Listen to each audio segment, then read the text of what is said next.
புள்ளி சேர்ந்த ஓவியம்,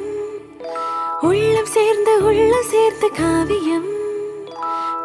கூட ஓவியத்தின் பாகமே, கூட காதல் என்ற